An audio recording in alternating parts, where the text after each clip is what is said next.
নতুনভাবে ডিজাইন সেক্টরে আসতে হলে আমাদের সবার ভিতরে একটা ভয় কাজ করে যে ভাই আদৌ কি আমার এই সেক্টর আসাটা ঠিক হবে কিনা, বা যদি আমি আসি আমার তো আসলে কোর্স করার সামর্থ্য নেই, তো আমি আসলে কীভাবে এগোবো।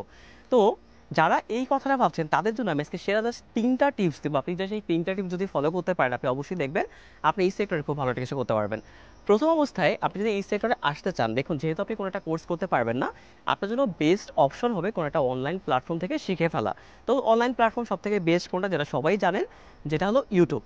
বাট ইউটিউব থেকে শিখতে হলে আমরা যে ভুলগুলো প্রথমেই করে থাকি যে বিভিন্ন টাইপসের চ্যানেলগুলো সার্চ করা শুরু করি, বিভিন্ন টাইপসের জিনিস থেকে দেখা শুরু করি, তো যার কারণে আমাদের প্রথম ভুলটা হয়ে যায় এবং আমরা প্রপারলি কিন্তু শিখতে পারি না।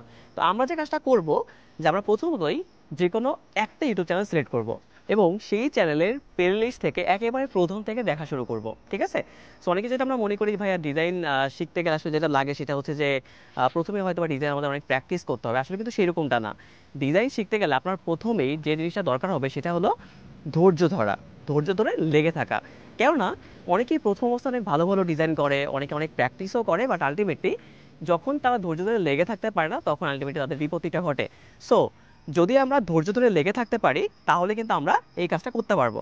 তো যেটা বলছিলাম যে আপনি কিন্তু প্রথমেই যে কোনো একটা ইউটিউব চ্যানেল সিলেক্ট করবেন, অ্যান্ড সিলেক্ট করে দেন আপনি কি করবেন, সেই চ্যানেলটা ধরেই আপনি জাস্ট ভিডিওগুলো দেখা শুরু করবেন এবং প্র্যাকটিস শুরু করবেন।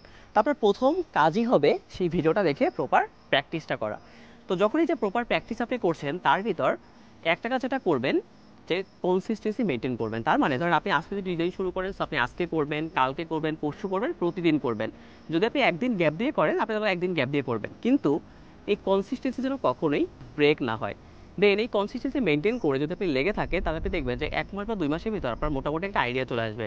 দেন আপনি নিজে নিজে একটা চ্যালেঞ্জ নেবেন, যে 1 ডে চ্যালেঞ্জ, 2 ডে, দেন 1 মাসের চ্যালেঞ্জ নেবেন, 2 মাসের চ্যালেঞ্জ নেবেন। এই চ্যালেঞ্জ নিলে যেটা হবে কি, আপনার ডিজাইনের যে এই যে বেটারমেন্ট করা বা ডিজাইনকে আস্তে আস্তে ইমপ্রুভমেন্ট করা, এই বিষয়টা আপনি দেখবেন খুব সহজেই করতে পারবেন।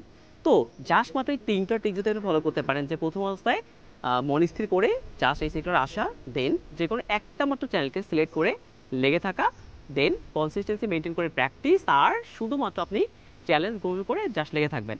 এবং একটা বোনাস টিপস আমি আপনাদের দেই, অবশ্যই ডিজাইন ইন্সপিরেশনের জন্য আপনি বিভিন্ন ওয়েবসাইট ঘুরতে পারেন, তার ভিতর বেস্ট হবে পিন্টারেস্ট। আর পিন্টারেস্ট থেকে বিভিন্ন ডিজাইন কপি করা ট্রাই করবেন, তাহলে আপনি দেখবেন এই সেক্টরে আপনি অবশ্যই অবশ্যই অবশ্যই সফল হবেন। এবং এই জিনিসপত্র রিলেটেড যদি কোনো ধরনের কোনো হেল্প আপনার দরকার হয়, তো অবশ্যই আপনি আমার পেজ এবং আমার ইউটিউব চ্যানেল লক করতে পারেন, আমি আপনাদের সবসময় হেল্প করার ট্রাই করবো।